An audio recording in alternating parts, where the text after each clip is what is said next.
కూడి వచ్చిన సంఘ విశ్వాసులకు, కర్మల ఆత్మీయ సహవాస సంఘ విశ్వాసులకు యూట్యూబ్ ద్వారా కూడా ఈ వాక్యాన్ని విని బలపడుతూ ఉన్నటువంటి విశ్వాసులైన వారికి కూడా ప్రభువైన యేసుక్రీస్తు నామములో శుభములు, మరొకసారి వందనాలు మీకు తెలియపరుచుకుంటున్నాను. మరి గత కొంతకాలంగా ఒక 2-3 దినాలుగా మనం పరిశుద్ధాత్మను గురించి కొన్ని విషయాలు ధ్యానం చేసుకుంటున్నాం. గత దినంలో మనం ధ్యానం చేసుకున్నటువంటి అంశం ఏంటంటే పరిశుద్ధాత్మ పూర్ణులకు ఉండేటువంటి లక్షణాలు. వాళ్ళు ఏ పనికైనా సిద్ధంగా ఉంటారని, ప్రజల్ని, తమతో ఉన్నటువంటి ప్రజల్ని చైతన్యవంతులుగా చేస్తారని, కోపం, రౌద్రం ప్రదర్శించాల్సిన టైంలో కూడా సహనాన్ని, శాంతాన్ని ప్రదర్శిస్తారని, దేవుని యొక్క వాక్యాన్ని గురించిన పూర్తి అవగాహన వారు కలిగి ఉంటారని, శ్రమల వైపు కాకుండా, పరిస్థితుల వైపు కాకుండా పరలోకం వైపు, దేవుని వైపు చూస్తారని, పరిశుద్ధాత్మతో నిండుకున్నటువంటి బిడ్డలు, ప్రతి క్రైస్తవుడు క్రీస్తును పోలి ఉంటాడని, ఆఖరిదిగా వాళ్ళు లేని లోటు సంఘం స్పష్టంగా గుర్తిస్తుంది అని మనం తెలుసుకుంటూ వచ్చాం.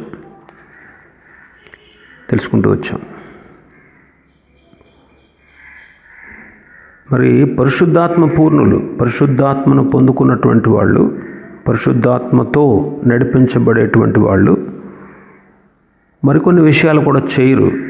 వాటిని నాకు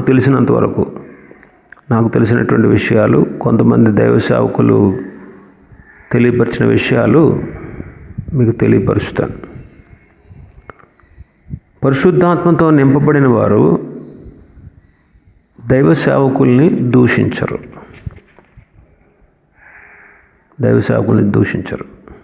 కొంతమంది ఇదే పనిగా వాళ్ళ పాస్టర్ గారి కోసం కొందరు సోదరులు, కొందరు సోదరీమణులు ఇంటింటికి వెళ్ళి దేవుని సేవకులను దూషిస్తూ ఉంటారు. ఇది చాలా విచారకరమైనటువంటి సంగతి. దైవజనులలో ఉన్నటువంటి బలహీనతలను గురించి ఇతరులతో చర్చిస్తూ ఉంటారు.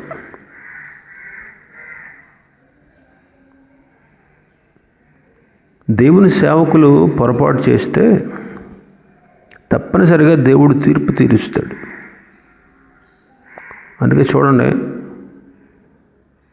సేవకుల కుటుంబాల్లోనే ఎక్కువ శ్రమలు చోటు చేసుకుంటూ ఉంటాయి.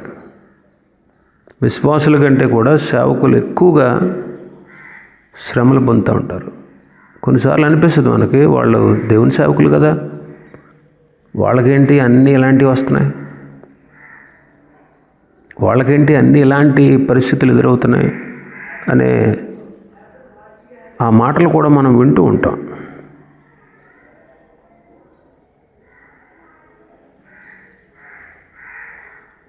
చాలామంది ఈర్ష్య పెంచేసుకుంటూ ఉంటారు.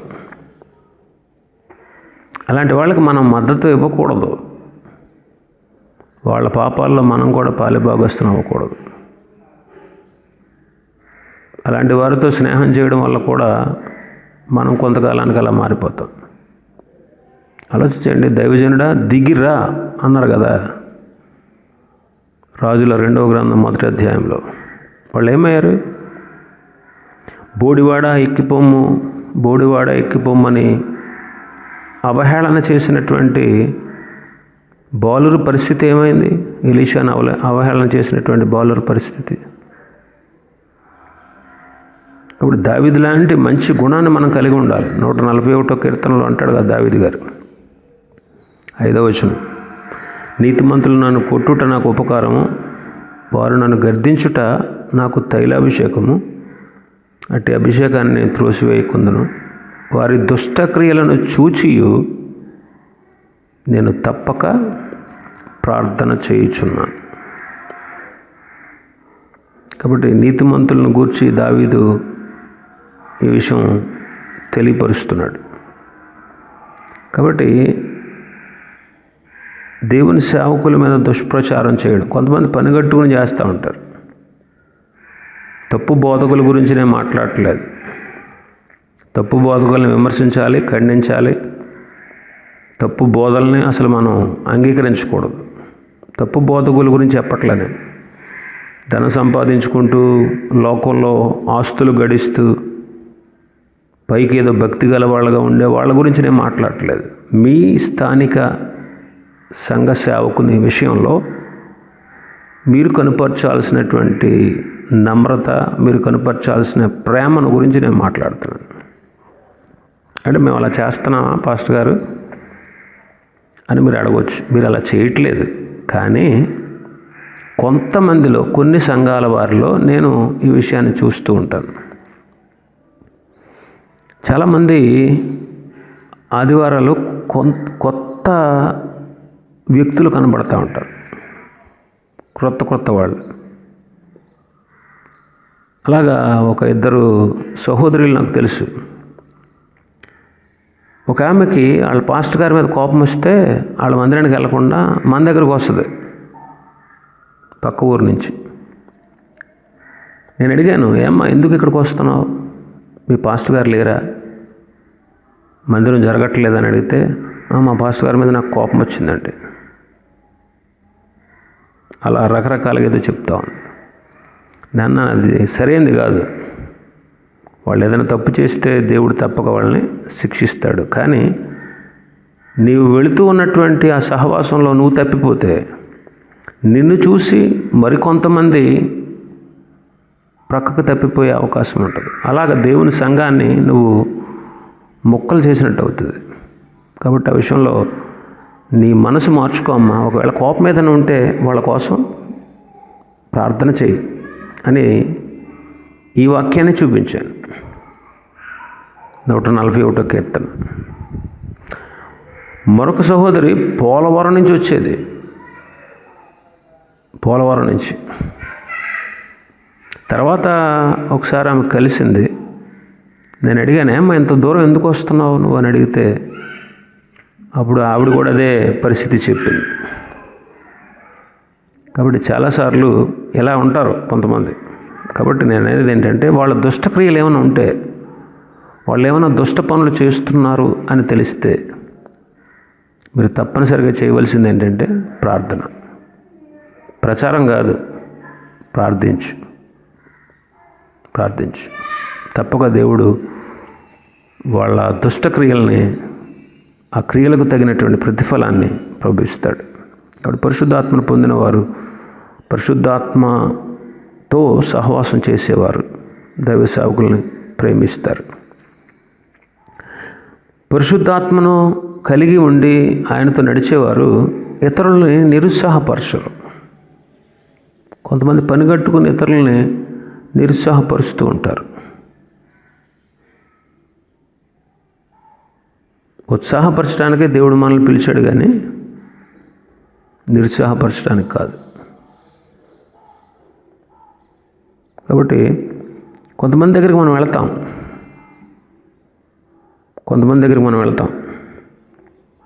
ఆదరణ పొందాలని వెళ్తాం. కొంతమంది అలా వెళ్ళి దుఃఖాన్ని పొందుకుంటారు. కృంగిపోయిన వాళ్ళని పరిశుద్ధాత్ముడు ఇంకా కృంగదీయుడు, లేవనెత్తుతాడు. నిరుత్సాహపరచడం అనేది సాతాను దుర్గుణం. ప్రోత్సాహపరచడం అనేది దేవుని ఆత్మగుణం. ఏ పాపానికి లొంగట్లేదనుకోండి ఒక వ్యక్తి, సాతాను వేసేటువంటి చివరి ఆయుధం ఏంటో తెలుసా? నిరుత్సాహం. కాబట్టి నిరుత్సాహపరిచేది దేవుని ఆత్మ కాదు, అది దుష్టాత్మ. అందుకే కొందరు పరిచర్యలు కూడా మానేసి దూరంగా వెళ్ళిపోవడానికి గల కారణం ఏంటి తెలుసా? పరిచర్యలు చేయకుండా దూరం అయిపోవడానికి కారణం ఏంటి తెలుసా? ఇలాంటి నిరుత్సాహపరిచేటువంటి ఆత్మ. కాబట్టి పరిశుద్ధాత్మ పూర్ణులు ఇతరులను నిరుత్సాహపరచరు. ఇంకా మనం చూస్తే ఇతరుల్ని భయపెట్టరు పరిశుద్ధాత్మ పూర్ణులు. కొంతమంది భయపెట్టేస్తూ ఉంటారు. భయపెట్టే ఆత్మను మనం కలిగిలేము. మనది ధైర్యమైనటువంటి ఆత్మ, పిరికితనం గల ఆత్మను ప్రభు మనకి ఇవ్వలేదు. పరిశుద్ధాత్మను పొందిన వారు ఇతరులను భయపెట్టరు.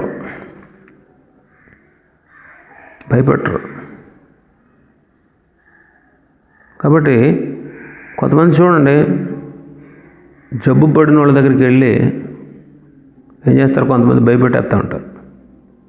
మీకు ఒక ఉదాహరణ ఎప్పుడు చెప్తూ ఉంటారు కదా, ఏంటంటే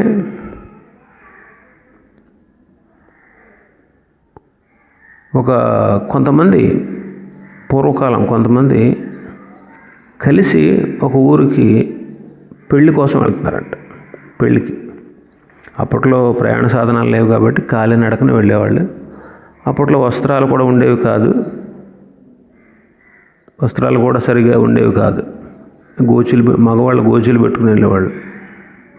కాస్త డబ్బులు ఉన్నవాడైతే మొలతాళ్ళు గట్ట చేయించుకున్నారు, వెండి మొలతాడు గట్ట చేయించేవారు.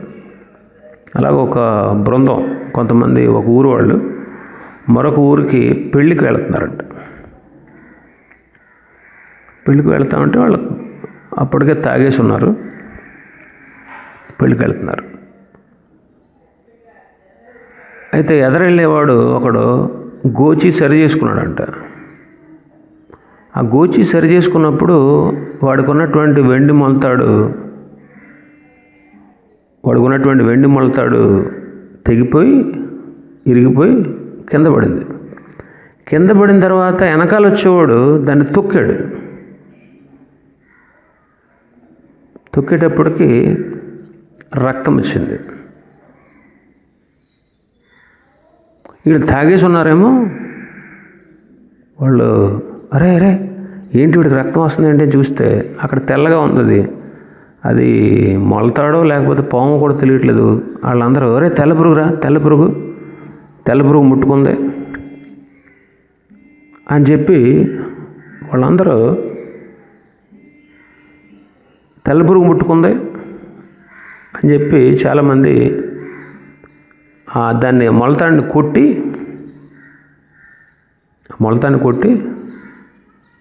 డొంక మీద పడేసి కర్రతో, వీడికి తెల్ల పురుగు ముట్టుకుందిరా అంటే పాము కరిసిందని, పురుగు ముట్టుకుంది అంటారు, పాము కరిసిందని కూడా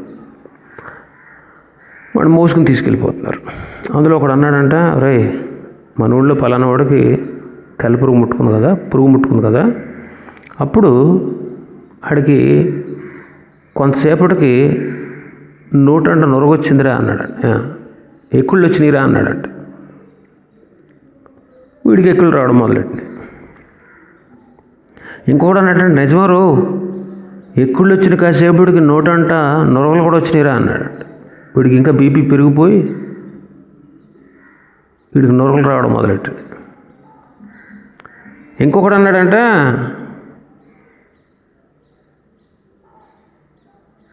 ఒరే నొరగలు వచ్చిన తర్వాత చచ్చిపోయాడు కదరాడా అన్నాడంట. వీడు నిజంగా చచ్చిపోయాడు.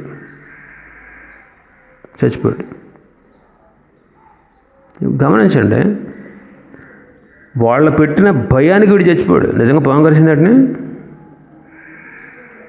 కొంతమంది భయపెట్టేస్తూ ఉంటారు. ఆ తర్వాత స్నానాలు చేశారు, ఖననం చేసి స్నానాలు చేసి అప్పుడు దిగింది, ఇలా తాగింది. స్నానాలు చేసి వచ్చేటప్పుడు నా మొలతాడు ఎదురా అంటే, ఎవరే పలానా చోట పావును కొట్టాం కదా, అక్కడ ఉందేమో చూద్దామని వెళ్తే అది డొంక మీద ఉంది. అప్పుడు అనుకున్నారంటే, ఎవరే అనవసరంగా వెళ్ళి మనమే చంపేసేవారు అని. కొంతమంది భయపెట్టేస్తూ ఉంటారు. భయం, నీలో ఉన్న భయం ఇంకా మిగిలిన వాళ్ళు కూడా చంపేస్తుంది. కాబట్టి భయం, పరిశుద్ధాత్మ పూర్ణులు దేనికి భయపడరు, ఇతరులను కూడా భయపెట్టరు. నిజంగా జరిగిన సంఘటన ఏంటంటే, ఒకసారి ఒక అతను చనిపోయాడని సమాధి పెట్టి తీసుకురావడానికి వెళ్ళారంట ఆయన పాస్టర్ గారు. తీసుకెళ్ళి వస్తా లారీ మీద వేసుకున్నాడు. ఎప్పుడో జరిగిన సంఘటన. ఇలా ఎక్కిన తర్వాత కొంత దూరం వచ్చేటప్పటికి వర్షం వస్తుందంట. అరే వర్షం వస్తుందని చెప్పి ఈయన ఏం చేశాడంటే పాస్టర్ గారు సమాధి పెట్టి మూత ఓపెన్ చేసి దాంట్లో పడుకున్నాడంట, పైన మూత వేసుకుని. ఇంకొద్ది దూరం వెళ్ళిన తర్వాత ఇద్దరు ఎక్కారంట పైకి, లారీ పైకి. ఇద్దరు ఎక్కితే వాళ్ళు ఎక్కంగానే ఈ లారీ కదిలింది, చూశారు. అరే సమాధి పెట్టుందిరా, ఇందులో శవం ఉన్నట్టుంది అని చెప్పి అటు ఒక మొహం ఇటు ఈడు మొహం పెట్టుకుని అటు ఆడు మొహం రోడ్డు వైపు పెట్టుకుని నిలబడి ఉన్నారంట. కాసేపటికి కొద్దిగా ఎదరికెళ్ళిన తర్వాత వర్షం కొద్దిగా తగ్గింది. పోలేరు బాబు వర్షం తగ్గిందిరా అనుకున్నారంట. ఈ పెట్లో ఉన్న ఆయన కనపడి వర్షం తగ్గిందా అని మూత తీసాడంట. ఆడు అడు దూకేశాడు, ఇటు దూకేశాడు. వాళ్ళ భయం వాళ్ళని చంపేసింది. కాబట్టి చాలామంది భయపెట్టేస్తూ ఉంటారు. ఈ కరోనా వైరస్ గురించి ఎంతమంది భయపెట్టేశారో, వాళ్ళు భయపడిపోతూ ఉంటారు, ఎదుటోళ్ళు భయపెట్టేస్తూ ఉంటారు. వాళ్ళు భయపడి బిక్క చచ్చిపోతూ ఉంటారు. మనసులో తెలియని భయం, చచ్చిపోతామేమో. దాన్ని ఎదుటి వాళ్ళకి వ్యక్తపరుస్తూ ఉంటారు. కాబట్టి గమనించండి, చాలామంది భయంతోనే చచ్చిపోయారు. కొంతమంది తెలుసా, వచ్చేస్తుందేమో అన్న భయంతో. కాబట్టి పరిశుద్ధాత్మ పూర్ణులు, పరిశుద్ధాత్మను కలిగి ఉన్న వాళ్ళు ఎప్పుడు కూడా ఎదుటి వాళ్ళని భయపెట్టరు, ఇతరుల్ని బలహీనపరచరు. బలహీనులకు బలం ఇవ్వాలి మనం. అందుకే పౌలు గారు ఏమన్నాడు తెస్సలోనిక పత్రికలో, బలహీనులకి ఊతనివ్వండి అన్నాడు. ఇంకా మనం చూస్తే పరిశుద్ధాత్మను పొందుకున్నటువంటి వాళ్ళు, పరిశుద్ధాత్మను కలిగి ఉన్నవారు, ఆయనతో కలిసి నడిచేవాళ్ళు ఎప్పుడు కూడా తమను తాము పొగుడుకోరు, ఇతరుల చేత పొగిడించుకోరు. కొంతమంది కూడికలు ఏర్పాటు చేస్తారు, కొంతమందిని పిలిపించుకొని పొగిడించుకుంటారు. పరిశుద్ధాత్మ పూర్ణులు ఎప్పుడు కూడా తమను తాము పొగుడుకోరు, ఇతరుల చేత పొగిడించబడరు, దేవుణ్ణి మహింపరుస్తారు. హేరోదు రాజు పరిస్థితి ఏమైంది? అపోస్తలుల కార్యములు 12వ అధ్యాయంలో, దేవుని మహిమపరచనందున వెంటనే ప్రభువు దూత అతన్ని మొత్తెను గనుక పురుగులు పడి ప్రాణం విడిచాడట. కాబట్టి స్వీయ ఘనత కోసం, స్వీయ మహిమ కోసం మనం ఎప్పుడు ప్రోకులాడడం, దేవుని మహింపరచడం కోసం చూస్తాం. దేవుని మహింపరచడం కోసం మంచిది. ఈరోజు మన సందర్భంలోకి వద్దాం. ఏంటి అంటే, పరిశుద్ధ గ్రంథంలో పరిశుద్ధాత్మని పేరు కొన్ని చోట్ల ప్రస్తావించబడింది, కొన్ని చోట్ల ఆత్మ అని పెద్ద అక్షరాలతో రాయబడింది, మరికొన్ని ప్రదేశాల్లో ఆయన నామం చెప్పబడలేదు, గుప్తంగా ఉంచాడు. పరిశుద్ధ గ్రంథం అంతా మనం చదివితే పరిశుద్ధాత్ముడు కొన్ని కార్యాలు రహస్యంగా చేసినట్టు మనం చూస్తాం. కొంతమందిని గురించి మనం ధ్యానించేటప్పుడు వీళ్ళు పరిశుద్ధాత్మను కలిగిన వారు, పరిశుద్ధాత్ముడే ఈ కార్యాన్ని చేశాడు అని మనం కొన్ని సందర్భాల్లో ఒప్పుకోక తప్పదు. ఎందుకంటే పరిశుద్ధాత్ముడు ఆయన పరిచర్యల గురించి మనం చెప్పుకున్నాం కదా, నడిపించేవాడు, విడిపించేవాడు, సహాయం చేసేవాడు. ఆయన పరిచర్యల గురించి మనం తెలుసుకున్నాం. ఆయన నివసించేవాడు, జీవింపచేసేవాడు, సాక్ష్యం ఇచ్చేవాడు, విజ్ఞాపన చేసేవాడు. ఇవన్నీ కూడా పరిశుద్ధాత్మ పరిచర్యలు. పరిశుద్ధ గ్రంథంలో 3 సందర్భాలు మనం చూద్దాం. పరిశుద్ధాత్ముడు ఎలాగా ఆయన పేరు ప్రస్తావించబడకుండా, ఇదిగో ఇది ఆయనే, ఈ మనుషులు, ఈ వ్యక్తులు ఆయనకి సూచనగా ఉన్నారు అనే విషయం మనకు స్పష్టంగా అర్థమవుతుంది.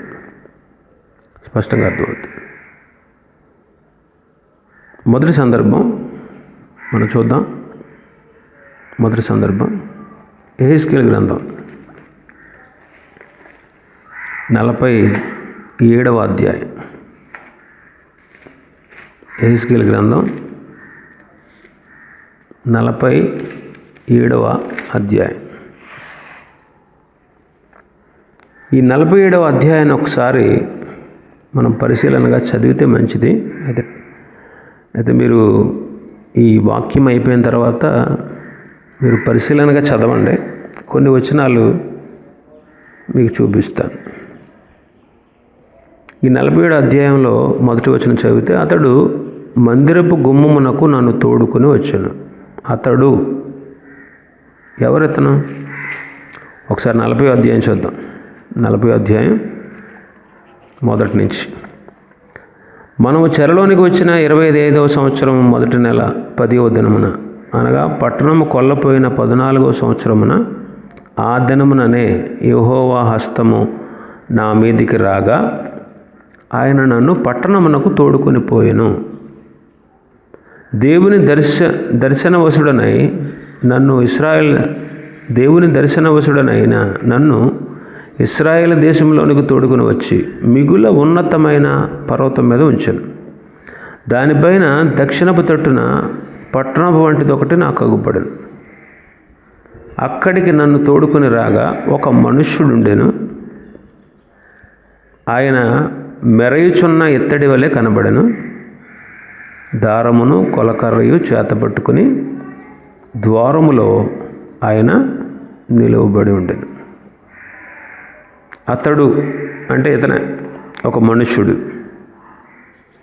ఆయన పేరు స్పష్టంగా ప్రస్తావించబడలేదు. అతడు అంటే ఇక్కడ మనం అర్థం చేసుకుంటే పరిశుద్ధాత్ముడికి సూచనగా ఉన్నాడు.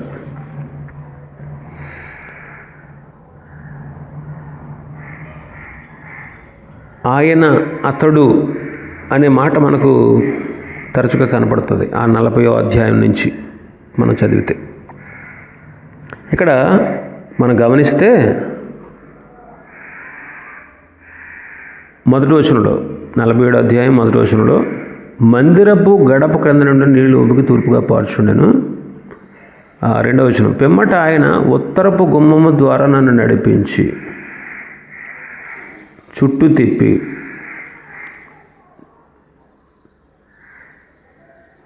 తూర్పునకు పోవు దారిని బయట గుమ్మనకు తోడుకొని వచ్చు. నేను చూడగా అచ్చట గుమ్మ కుడి ప్రక్కన నీళ్లు ఉబికి పార్చును. ఆ మనుష్యుడు కొలనూలు చేత పట్టుకొని తూర్పు మార్గమున బయలు వెళ్ళి 1000 మూరలు కొలిచి ఆ నీళ్ల గుండా నన్ను నడిపింపగా నీళ్లు చేలమండ లోతుండెను.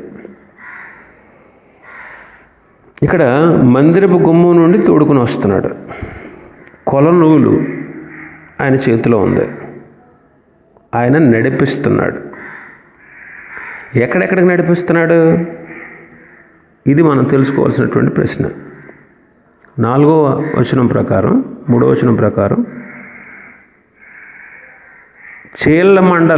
చేలమండల లోతులో నీళ్ళలోకి నడిపించాడు. చేలమండల లోతు ఫస్ట్ది.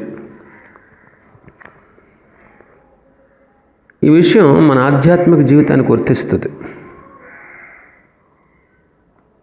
మన ఆధ్యాత్మిక జీవితానికి యేసుప్రభు శిష్యులైనటువంటి పేతురు, యోహానులు దేవాలయానికి వెళుతున్నారట. అపొస్తలుల కార్యములు 3వ అధ్యాయంలో మనం ఉంటుంది అన్నమాట. అయితే పుట్టినది మొదలుకొని కుంటివాడిగా ఉన్నటువంటి వ్యక్తి అక్కడ ఉన్నాడు. ప్రతిదినం వాడిని కొంతమంది అక్కడ తీసుకొచ్చి అక్కడ ఉంచి వెళ్ళేవాడు. వాడు పుట్టినది మొదలుకొని కుంటివాడు. ఆ వ్యక్తిని వీళ్ళిద్దరూ స్వస్థపరిచారు. వెంటనే వాడి పాదములు చీలమండలు బలము పొందాయి అని రాసి ఉంటుంది. బాగుపడినటువంటి ఈ వ్యక్తి దేవాలయంలోనికి వెళ్ళి దేవుని స్తుతిస్తూ గొంతులేశాడంట. ఇదే మన ఆధ్యాత్మిక జీవితానికి మొట్టమొదటి మెట్టు.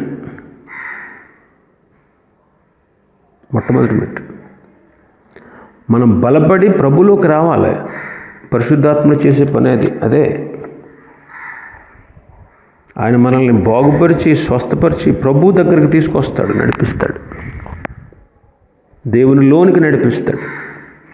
రెండవది 4వ వచనం చూస్తే, ఆయన మరి 1000 మూరలు కొలిచి నీళ్ల గుండా నన్ను నడిపింపగా నీళ్లు మోకాళ్ళ లోతుండెను.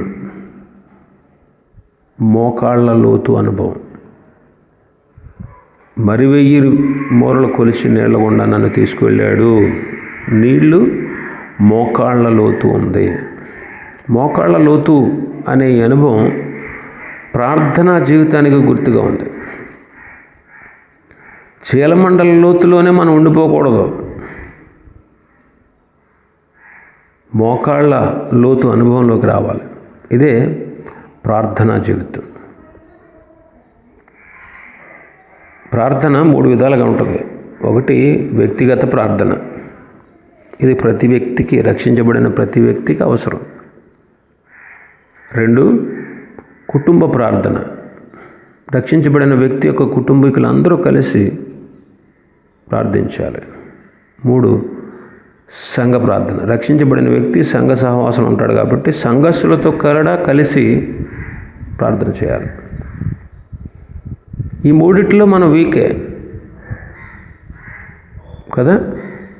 వ్యక్తిగతంగా ప్రార్థన చేయం, కుటుంబంతో కలిసి ప్రార్థన చేయం, సంఘ ప్రార్థనకు అసలే రాము. ఉపవాస ప్రార్థన అంటే చాలు, ఒక్కడు కూడా తుపాకీ దెబ్బకు దొరకడు. ప్రార్థన అనుభవంలోనికి నడిపించేవాడు పరిశుద్ధాత్ముడు.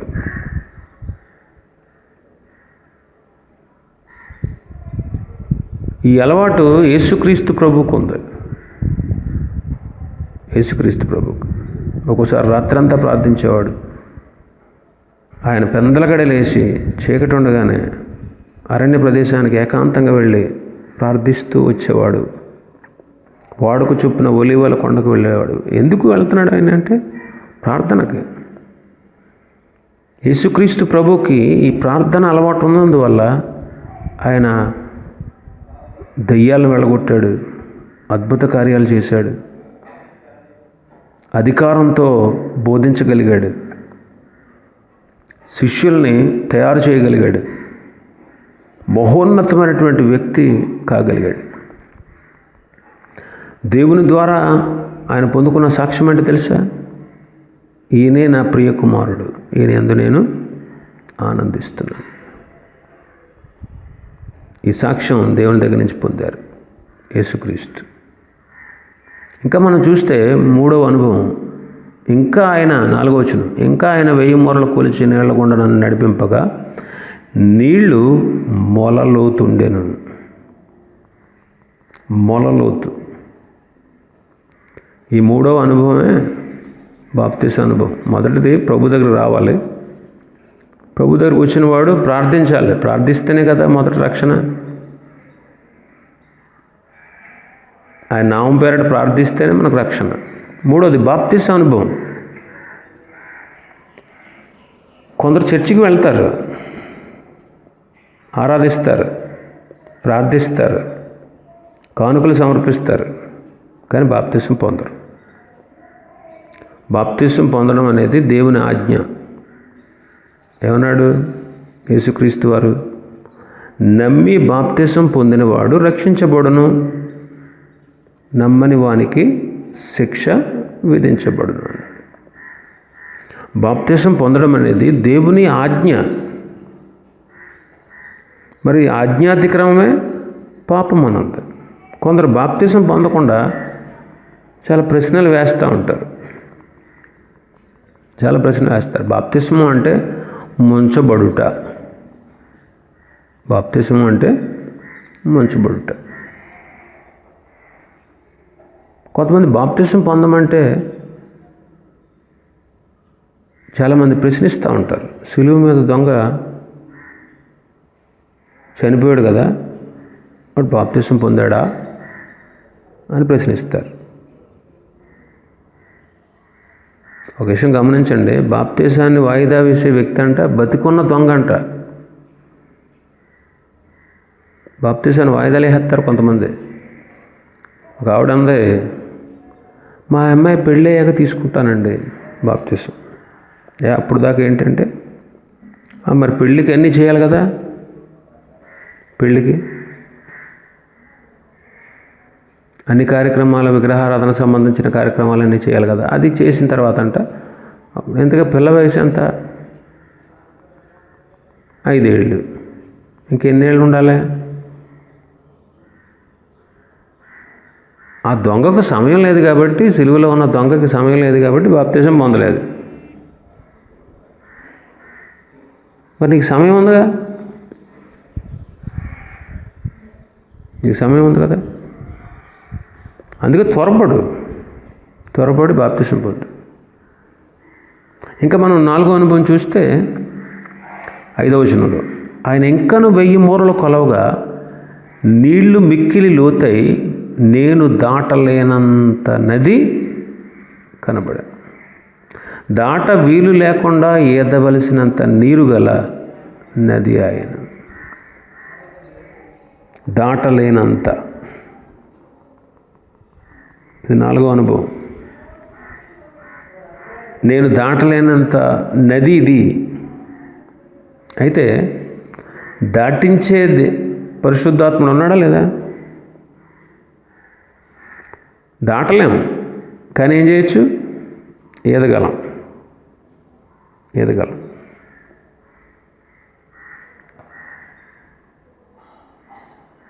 ఆ రోజున చూడండి, అప్పుడు ఆయన నాతో ఇట్లానను, నరపుత్రుడా నీవు చూచావు కదా అని చెప్పి నన్ను మరల నది ఇద్దరికి తోడుకునొచ్చు. అంటే ముందు అక్కడికి వెళ్ళిపోయారు, అవతలకి వెళ్ళిపోయారు, దాటలేకపోయారు కానీ ఈదుకుంటూ వెళ్ళారు. మళ్ళీ తిరిగి ఇద్దరికి వచ్చారు. ఆలోచించండి, దాటించేవాడు ఆయన పరిశుద్ధాత్ముడు. అవతలకి తీసుకువెళ్ళాడు. అందుకే దావీదు అంటాడు కదా 61వ కీర్తనలో 2వ వచనంలో, నేను ఎక్కలేనంత ఎత్తైన కొండపైకి నన్ను ఎక్కించు.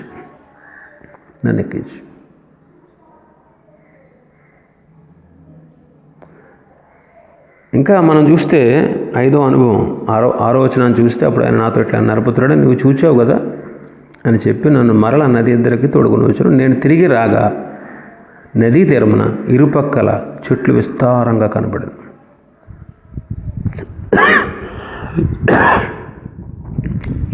చెట్లు విస్తారంగా కనబడ్డాయి. ఇంకా తర్వాత మనం చూస్తే అప్పుడు నాతో 8వ వచనం, అప్పుడు ఆయన నాతో ఇట్లనను, ఈ నీళ్లు ఉబికి తూర్పుగానున్న ప్రదేశానికి పారి అరాబాలోనికి దిగి సముద్రంలో పడతాయి. నీళ్లు ఉబుకుతున్నాయి. అప్పుడు 9వ వచనంలో, 8వ వచనం ఆఖరిలో, అప్పుడు సముద్రపు నీళ్లు మంచి నీళ్ళు అవుతాయి. ఈ నీళ్లు, ఈ నది ఇరుపక్కల చెట్లు విస్తారంగా ఉన్నాయి. ఈ నీళ్లు ఉబ్బుకుతూ ఉన్నాయి. ఈ వెళ్ళి ఎప్పుడైతే సముద్రంలో పడ్డాయో సముద్రపు నీళ్ళు ఏమవుతున్నాయంట? మంచినీళ్ళు అవుతున్నాయి. సముద్రపు నీళ్ళు మంచిగా ఉంటాయా? తాగొచ్చా? సముద్రపు నీళ్ళు తాగితే కిడ్నీలు పాడైపోయి చచ్చిపోతాం. కానీ ఇక్కడ సముద్రంలో పడుతుంది కాబట్టి సముద్రపు నీళ్ళు ఏమవుతున్నాయంట? మంచినీళ్ళు అవుతున్నాయి. ఇంకా 9వ వచనం అంటాడు, వడిగా పారు ఈ నది వచ్చు చోట్ల నెల్ల జలచరములన్నీ బ్రతుకుతాయి. ఈ నీళ్ళు అక్కడికి వచ్చటం వలన ఆ నీరు మంచినీళ్ళు అవుతాయి కాబట్టి చేపలు బహు విస్తారం అవుతాయి. ఈ నది ఎక్కడికి పారునో అక్కడ సమస్తమును బ్రతుకును. చూడండి, చెట్లు విస్తారంగా పెరుగుతున్నాయంట, నీళ్లు ఉబ్బుకుతున్నాయి, సముద్రం నీళ్ళు మంచినీళ్ళుగా మారిపోతున్నాయి, జలచరాలు బతుకుతున్నాయి, చేపలు బహు విస్తారంలో అయినాయి. మరో గొప్ప అద్భుతం ఏంటంటే, ఈ నది ఎక్కడికి ప్రవహిస్తుందో అక్కడ సమస్తము బ్రతుకుతాయి. జీవం ఉంటుంది, అక్కడ జీవం ఉంటుంది. కాబట్టి పరిశుద్ధాత్ముడు నడిపించేవాడు. పరిశుద్ధాత్ముడని ఇక్కడ రాయబడలేదు కానీ ఆయన చూడండి నడిపించాడు. మొదట చీలమండ లోతు, తర్వాత మోకాళ్ళ లోతు, తర్వాత మొల లోతు, తర్వాత దాటలేక ఎదగలిగేటువంటి చోటు నడిపించాడు. ఆయన నడిపింపు మనలో ఉంటే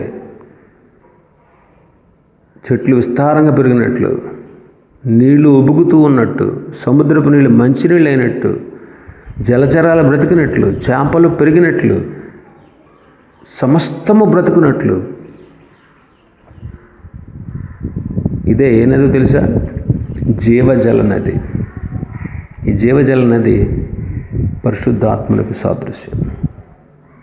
వాడి కడుపులో నుండి జీవజల ఊటలు, జీవజల ధారలు బయలు వెళతాయి అన్నాడు ప్రభు. కాబట్టి ఇక్కడ పరిశుద్ధాత్ముడు అనే పేరు లేదు, కానీ ఇతను పరిశుద్ధాత్ముడే. ఆయన మనల్ని నడిపిస్తాడు ప్రభువులోకి, ప్రార్థనా జీవితంలోకి, బాప్తీస అనుభవంలోనికి, ఎక్కలేనంత ఎత్తైనటువంటి ఆత్మీయ ఉన్నత శిఖరాలకు, జీవముతో అనేకులకు మేలు చేయగలిగేటువంటి వ్యక్తులుగా మనల్ని మార్చడానికి పరిశుద్ధాత్ముడు మనలో నుండి ప్రవహిస్తాడు. మనలో నుండి అనేకులకు మేలు చేస్తాడు. కాబట్టి ఆయన నడిపించేవాడు. రెండవదిగా మనం చూస్తే పరిశుద్ధాత్ముడు అని ఇక్కడ ఉండదు, కానీ ఇక్కడ ఉన్నటువంటి వాళ్ళు, మనం చూస్తున్నటువంటి వాళ్ళు పరిశుద్ధాత్మకు సాదృశ్యం అనే విషయం మనకు అర్థమవుతుంది. రెండవ సందర్భం మనం చూస్తే రూతు గ్రంథం 2వ అధ్యాయం. రూతు గ్రంథం 2వ అధ్యాయం. ఇక్కడ మనం ఈ అధ్యాయంలో ఉన్నటువంటి విషయాలు ఒకసారి ఆలోచన చేస్తే, అది బోయజు పొలం. ఆ పొలంలో ఎంతోమంది పనివాళ్ళు మనకు కనిపిస్తారు. పొలంలో కోసేవాళ్ళు ఉన్నారు, పరిగేరుకునే వాళ్ళు ఉన్నారు, నీళ్లు తోడేవాళ్ళు ఉన్నారు, పనికత్తులు ఉన్నారు, పనివారు ఉన్నారు. చాలామంది ఆ పొలంలో ఉన్నారు. ఇక్కడ బోయజు యేసుక్రీస్తుకు సాదృశ్యం, రూతు సంఘ వధువునకు సాదృశ్యం. కానీ పేరు లేనటువంటి వ్యక్తి, మరొక వ్యక్తి మనకు కనిపిస్తాడు. పేరు లేనటువంటి వ్యక్తి. 6వ వచనం, కోయువారి మీద ఉంచబడిన ఆ పనివాడు. కోయువారు మీద ఉంచబడిన ఆ పనివాడు. అలాగే రాసింది అక్కడ, కోయువారి మీద ఉంచబడిన పనివాడు. ఎవరు ఈయన? అతని పేరేంటి అని మనం ఆలోచన చేస్తే, ఆయనే, ఈ వ్యక్తే పరిశుద్ధాత్ముడికి సాదృశ్యంగా ఉన్నాడు. పరిశుద్ధాత్ముడికి సాదృశ్యంగా ఉన్నాడు. ఈ వ్యక్తే పరిశుద్ధాత్ముడికి సాదృశ్యం.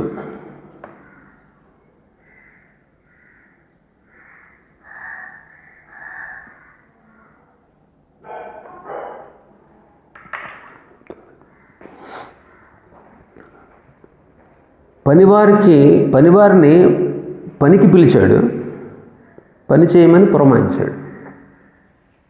ఇంకా చెప్పాలంటే ఇతని పర్యవేక్షణలోనే పనులన్నీ జరుగుతున్నాయి. ఇతని ఆధీనంలోనే పనులన్నీ జరుగుతున్నాయి. ఇతను అందరిని అబ్జర్వ్ చేస్తున్నాడు. ఎవరు పని చేస్తున్నారు, ఎవరు పని చేయట్లేదు, ఎవరు పనిలో చురుగ్గా ఉన్నారు, ఎవరు సోమరులుగా ఉన్నారు, ఎవరు అలసిపోయారు, ఎవరు బలంగా పనిచేస్తున్నారు, ఎవరు ఆఫ్ చేయకుండా పనిచేస్తున్నారు, ఎవరు ఆపుతూ పని జరిగిస్తున్నారు, ఎవరు మెలకువగా ఉన్నారు, ఎవరు నిద్రపోతున్నారు. ఇవన్నీ కనిపెట్టేటువంటి వ్యక్తి ఇతను. కోయువారి మీద అధిపతి. ఇతనే పరిశుద్ధాత్ముడు అని సాదృశ్యంగా ఉన్నాడు అని చెప్పుకుంటున్నాం. చూడండి, బోయజు వచ్చిన తర్వాత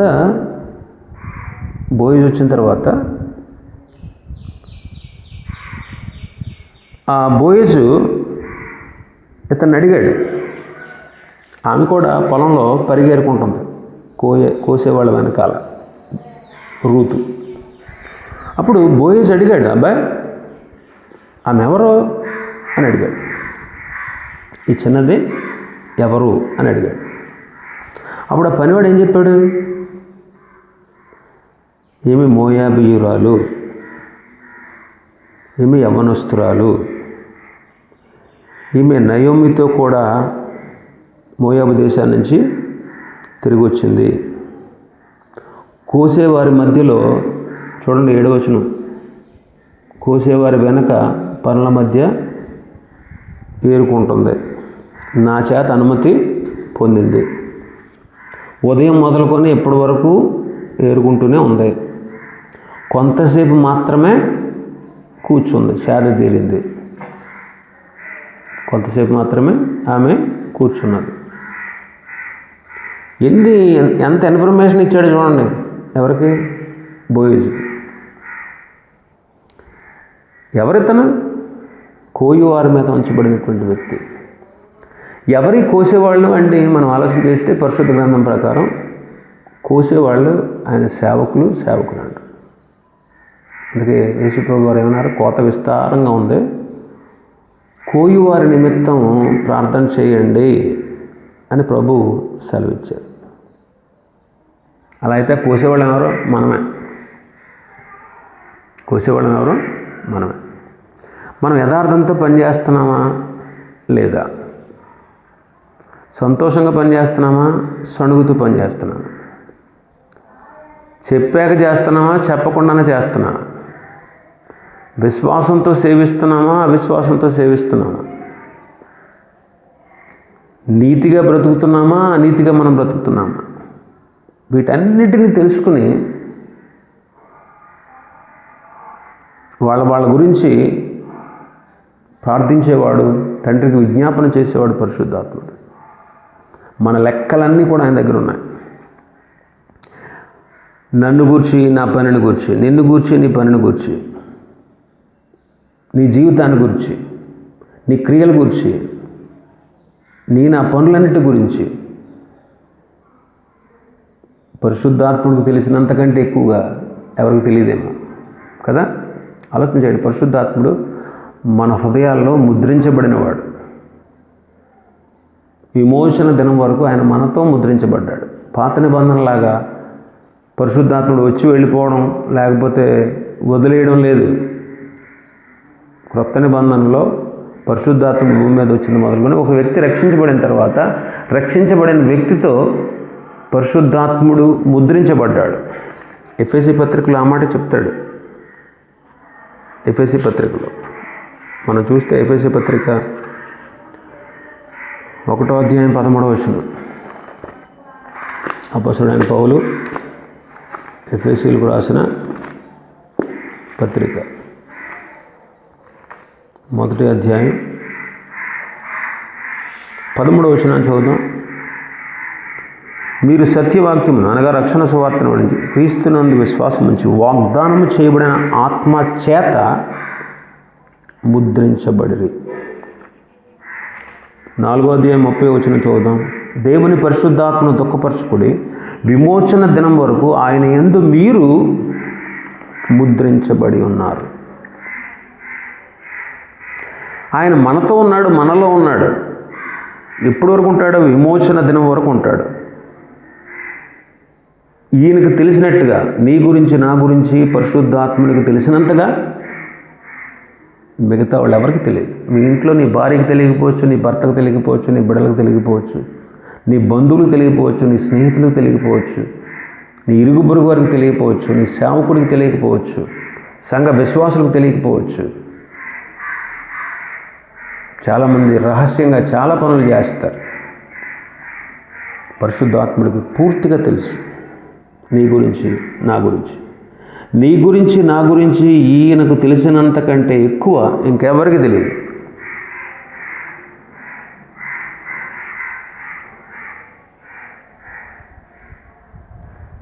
మోషే గారి గురించి ఏమని సాక్ష్యం ఇచ్చాడు దేవుడు? నా ఇల్లంతటిలో నమ్మకమైన వ్యక్తి, భూమి మీద ఉన్న వారందరిలో మిక్కిలి సాత్వికుడు.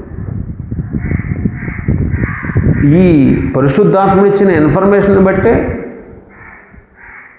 ఆయన దేవుడే, పరిశుద్ధాత్ముడు దేవుడే.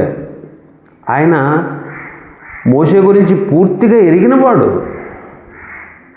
ఆయనే ఇచ్చాడు ఈ సాక్ష్యం. సాత్వికుడు, దేవుని ఇల్లంతటిలో నమ్మకస్తుడు.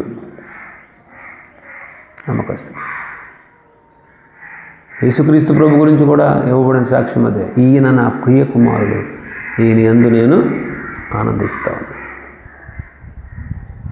కాబట్టి మన ప్రయాసను తెలుసుకుని మన కొరకు నిత్యము ఉచ్చరింపశక్యము కాని మూలుగులతో మన కోసం ఆత్మ తానే మన పక్షంగా విజ్ఞాపనం చేస్తున్నాడు. ఎందుకంటే పరిశుద్ధాత్ముడు ఉంటాడు. నువ్వు మాట్లాడినా నీతో ఉంటాడు, నువ్వు చూసినా నీతో ఉంటాడు, నువ్వు ఆలోచించినా నీ లోపలే ఉన్నాడు. నీ ఆలోచనలు తెలుసు, నీ చూపులు తెలుసు, నీ చూపులు వెనకున్నటువంటి ఆంతర్యం ఏంటో ఆయనకు తెలుసు, నీ మాటల వెనకున్నటువంటి అర్థమేంటో ఆయనకు తెలుసు, నీ నడక తెలుసు, నువ్వు ఎందుకు అలా నడుస్తున్నావో తెలుసు, నీ పడక తెలుసు, నీ బుద్ధి తెలుసు, నీ ఆలోచన తెలుసు, రహస్యంగా నువ్వు చేసే పనులేంటో తెలుసు. ఎంతగా ఎరిగిన వాడు పరిశుద్ధాత్ముడి కంటే ఇంకెవ్వరు లేరు. చూడండి ఎంత ఇన్ఫర్మేషన్ ఇచ్చాడు ఆమె కోసం. ఈమె మోయాబు దేశస్తురాలు, నయోమితో పాటు వచ్చినటువంటి ఆమె కోడలు, ఈమె యవనస్తురాలు, ఈమె నా దగ్గర అనుమతి తీసుకుంది, ఉదయం నుంచి సాయంత్రం వరకు ఏరుకుంటానే ఉంది, కొంతసేపు మాత్రమే రెస్ట్ తీసుకుంది.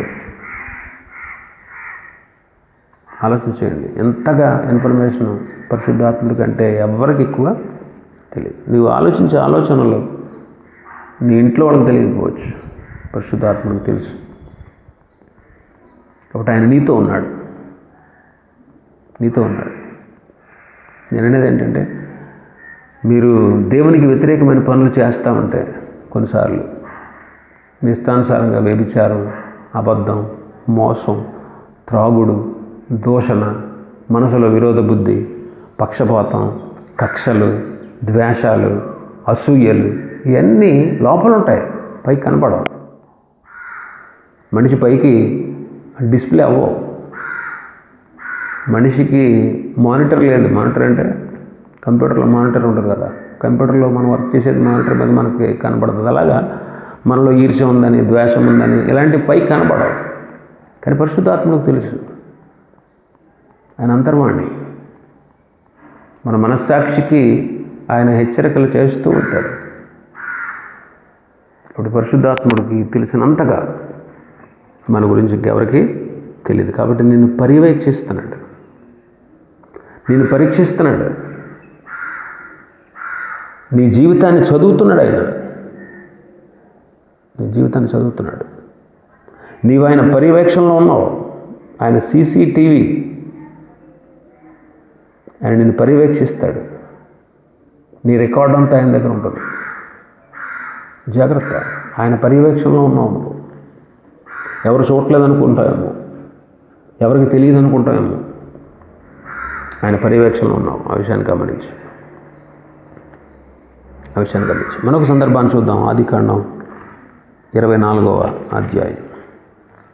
ఆదికాండం 24వ అధ్యాయం. ఈ అధ్యాయం అంతా కూడా ఈ వాక్యం అయిపోయిన తర్వాత ఈ 3 భాగాలు, రూతు 2వ అధ్యాయం, రూతు గ్రంథం 2వ అధ్యాయం, ఆదికాండం 24, యెహెజ్కేలు 47 చదవండి. నేను చెప్పిన మాటలు మరింత విపులంగా మీకు అర్థమవుతాయి. ఇక్కడ పరిశుద్ధాత్ముడు అనే ప్రస్తావన లేదు. సర్వసాధారణంగా ఈ భాగాన్ని నిశ్చితార్థ కార్యక్రమాల్లో మనం ధ్యానిస్తాం. ఈ అధ్యాయంలో మనకు అబ్రహాం కనిపిస్తాడు. అబ్రహాము తండ్రి అయిన దేవునికి సాదృశ్యం. ఇస్సాకు కనిపిస్తాడు. ఇస్సాకు ప్రభువైన యేసుక్రీస్తుకు సాదృశ్యం. రెబ్కా కనిపిస్తుంది. ఆమె క్రైస్తవ సంఘానికి సాదృశ్యం. ఇకపోతే 4వ వ్యక్తి ఎవరంటే అబ్రహాము ఇంటి పెద్ద దాసుడు, సేవకుడు అని పిలువబడే ఈ వ్యక్తే ఎలియాజరు అని చాలామంది ఆత్మీయ బోధకులు, దైవ సేవకులు, గొప్ప గొప్ప దైవ సేవకులు బోధిస్తూ ఉంటారు. కానీ ఈ అధ్యాయంలో ఎక్కడ కూడా ఎలియాజర్ అనే పేరు మనకు కనపడదు. మరి ఎలియాజర్ పేరు ఎందుకు వచ్చింది? ఆదికాండం 15వ అధ్యాయం. ఆదికాండం 15వ అధ్యాయం 2వ వచనం. అందుకు అబ్రహాము, ప్రభువైన యెహోవా నాకు ఏమి ఇచ్చిననేమి? నేను సంతానం లేనివాడనే పోచుననే. దమస్కు ఎలియాజరే నా ఇంటి ఆస్తికర్త ఎగును కదా. ఇతరే పెద్ద దాసుడు ఎలియాజరు. దమస్కు ఎలియాజరే నా ఇంటి ఆస్తికర్త అవుతాడు కదా అని అబ్రహాము దేవుడితో చెప్తాడు. ఆ మాటలను బట్టి ఈ పెద్ద దాసుడు ఎలియాజరే అని చాలామంది బోధిస్తూ ఉంటారు. అయితే 24 అధ్యాయాలు మాత్రం ఈ పేరు ఎక్కడ కనబడదు. అయితే ఎవరు ఈ వ్యక్తి? ఆయనే పరిశుద్ధాత్ముడు. మనం చదువుకున్నాం కదా, మనం ఇంతకుముందు ధ్యానాల్లో చెప్పుకున్నాం పరిశుద్ధాత్మని పరిచర్యల గురించి. ఇలాంటి కొన్ని ప్రత్యేకమైన కార్యక్రమాలు ఆయన నడిపిస్తాడు. ఈ అధ్యాయం మనం చూస్తే చాలా దూర ప్రాంతానికి ఎలియాజర్ని తీసుకెళ్ళాడు. ఎలియాజర్ వెళ్ళాడు చాలా దూర ప్రాంతానికి. ఒక వధువును ఇస్సాకు కొరకు తీసుకొచ్చాడు. ఆ వధువును సిద్ధపరచడం కోసం మోకరించి ప్రార్థన చేశాడు. ఒంటెలను సైతం మోకరింపజేశాడు, ప్రార్థించాడు. వధువుకు అవసరమైనటువంటి వస్తు సామాగ్రితో వెళ్ళాడు. సరైన వధువును చూపమని దేవుని ప్రార్థించాడు, ప్రాధేయపడ్డాడు. ఒక సూచన కూడా అడిగాడు. అలా అని ప్రార్థించిన వెంటనే రెబెకా ప్రత్యక్షమైంది. కడవ భుజాన్ని పెట్టుకుని వచ్చింది.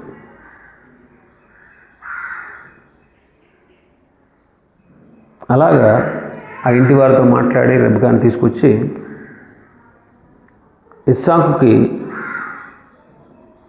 భార్యగా తీసుకొచ్చి ఇచ్చి వాళ్ళిద్దరిని ఐక్యపరిచాడు.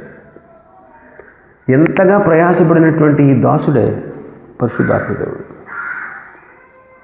ఆలోచించండి, పరిశుద్ధాత్మ దేవుడు పని ఏంటంటే అది ఆ పాత్ర ఎంత గొప్పదని తెలుసా? గమనించండి, ఆయన చేసేటువంటి పని ఏంటంటే ఐక్యపరిచేటువంటి పని. వివాహం లేని వాళ్ళని వ్యక్తులను కుటుంబాలుగా మార్చేవాడు. విడిపోయిన వారిని తిరిగి ఐక్యపరిచేవాడు. పడిపోయిన వారిని మళ్ళీ తిరిగి ఆ స్థానంలో నిలబెట్టేవాడు. ఈ ఐక్యపరిచేటువంటి వ్యక్తే పరిశుద్ధాత్ముడు. ఇక్కడ సేవకుడు, దాసుడు అనే మాటలు మనం చూస్తాం. కాబట్టి పరిశుద్ధాత్ముడు చేసే పనులు రెండు వేరువేరు కుటుంబాలను ఆయన కలుపుతాడు. వాళ్ళతో కలిసి అదృశ్యమైనటువంటి వ్యక్తిగా ఆయన వారితో నివాసం చేస్తాడు. అనేకమైన కుటుంబాల్లో ఏదైనా పాపం జరిగితే, తప్పిదం జరిగితే బహుగా దుఃఖపడేటువంటి వ్యక్తి పరిశుద్ధాత్ముడే.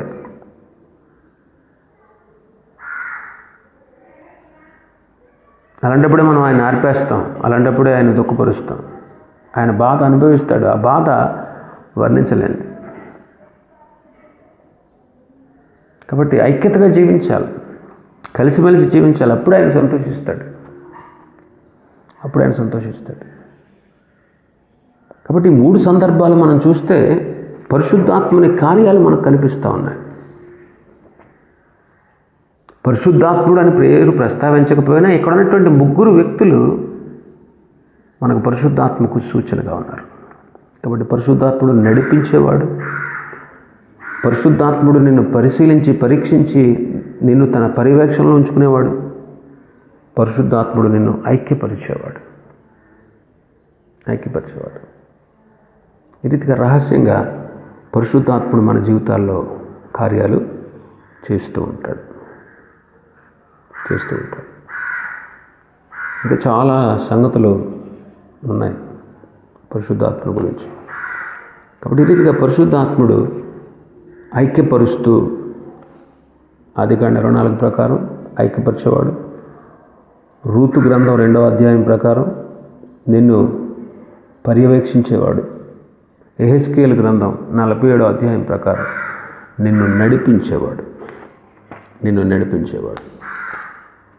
కాబట్టి అలాంటి పరిశుద్ధాత్మను మనం ఎప్పుడు కూడా ఆయనకి ఇష్టం కాని క్రియలతో మనం పనిచేస్తూ, ఆయనకి ఇష్టం కాని క్రియలు మనం చేస్తూ, మన ఇష్టానుసారంగా మనం నడుస్తూ, ఆయన ఆధీనంలో ఆయన స్వాధీనంలో లేకుండా, ఆయన పర్యవేక్షణలో ఆయన సంతోషపెట్టేవారుగా లేకుండా ఉంటే ఆయన దుఃఖపరిచిన వాళ్ళం అవుతాం,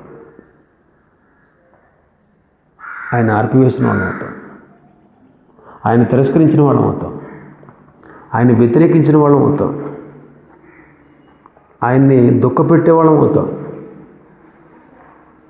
కాబట్టి చాలా జాగ్రత్తగా ఆయన దుఃఖపరచకుండా, ఆయన ఆర్పివేయకుండా, ఆయన మోసం చేయకుండా, శోధించకుండా, ఆయనకు విరోధంగా మాట్లాడకుండా, ఆయనకి ఎదిరించకుండా, ఆయన తిరస్కరించకుండా ఆత్మపూర్ణులుగా జీవిద్దాం. ఆ పరిశుద్ధాత్మని ఆధీనంలో మనం బ్రతుకుదాం. ఆయనకి ఇష్టలుగా మనం జీవిద్దాం. అట్టి కృపను దేవుడు మనందరికీ అనుగ్రహించునుగాక. ప్రార్థన చేసుకుందాం. కృపాసత్య సంపూర్ణుడైన మా ప్రియ తండ్రి, మీ ఘననామానికి స్తుతులు స్తోత్రాలు చెల్లిస్తున్నాను. శాశ్వతమైన ప్రేమతో మమ్మల్ని ప్రేమిస్తున్నారు. విడువక మా ఎడల కృప చూపిస్తూ ఉన్నారు. అందుకే మీకు స్తోత్రాలు. ఇదిగో తండ్రి, మేము అందరము కలిసి ఈ రీతిగా నీ సన్నిధిలో చేరి మీ నామాన్ని ఘనపరచుటకు, మహింపరచుటకు మీరు మాకు ఇచ్చిన అవకాశాన్ని బట్టి స్తోత్రాలు. నీ వాక్యాన్ని ధ్యానించుటకు, పరిశుద్ధాత్మను గురించి మరొక సంగతి మేము ధ్యానించుటకు మీరు మాకు ఇచ్చిన అవకాశాన్ని బట్టి స్తోత్రాలు. మేము పరిశుద్ధాత్మ పూర్ణులు మేము బ్రతకాలని మీరు మాకు సెలవిస్తున్నారు. ఆయన పరిచర్యల గురించి మాకు తెలియపరిచారు. ఆయన నడిపించేవాడని, ఆయన మమ్మల్ని పర్యవేక్షించేవాడని, ఆయన మమ్మల్ని ఐక్యపరిచేవాడని సెలవిచ్చారు. అవును ప్రభువా, మేము కూడా మీ నడిపింపుకు లోబడేటట్లు, మీ పర్యవేక్షణలో నమ్మకస్తులుగా, యథార్థవంతులుగా జీవించేటట్లు